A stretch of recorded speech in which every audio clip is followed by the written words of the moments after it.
Guys, nandito ako sa ospital. Another blood test.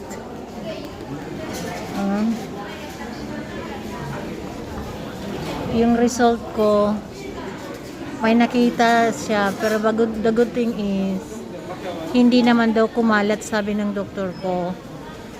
Pero I'm still worried kasi may nakita pa rin siya. Kaya ino-ultrasound na ako. Tapos nag-decide ulit yung doktor ko, so PET, another PET scan. So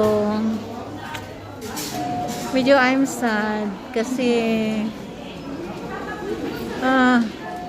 I can't explain. Hindi ko ma-explain po. Andito ako sa ano ngayon.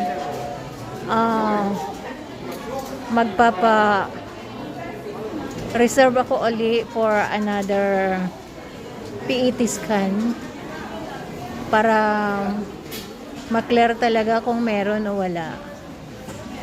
Sinisiguro ng doktor ko.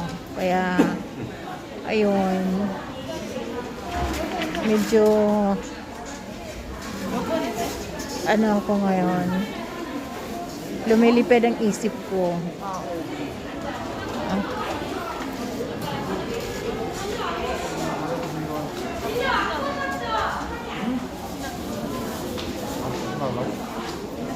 Hindi ko po alam, na-stress ako.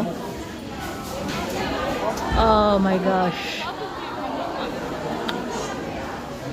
Yun po ang result. May nakita pa rin siya. May nakita yung doctor ko. Pinagkumpara niya yung sa 2001, 2002 PET scan. So may tumor pa rin siya. Ang sabi ng doktor ko, the good news is hindi siya kumalat. Kaya another PET scan, saka magde-decide siya kung ano ang gagawin, the next move. Kaya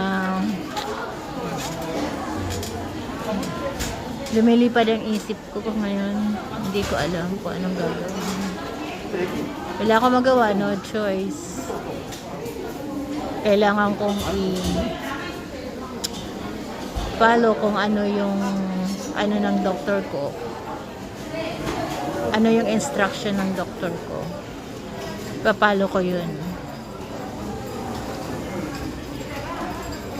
Pero grabe ang kaba ko, guys. Kinakabahan talaga. Anyways, ganun talaga. Pray na lang ninyo ako na the PET scan is yun na yun ang makapagsabi ng huli. Kaya kabado talaga ako, grabe.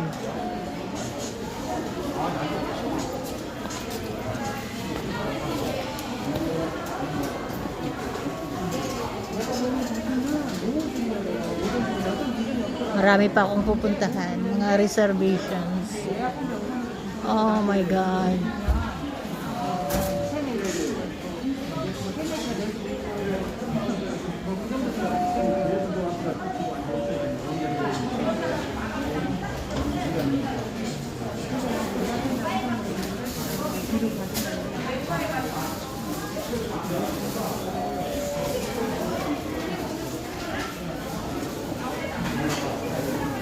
Babalik pa ako sa itaas.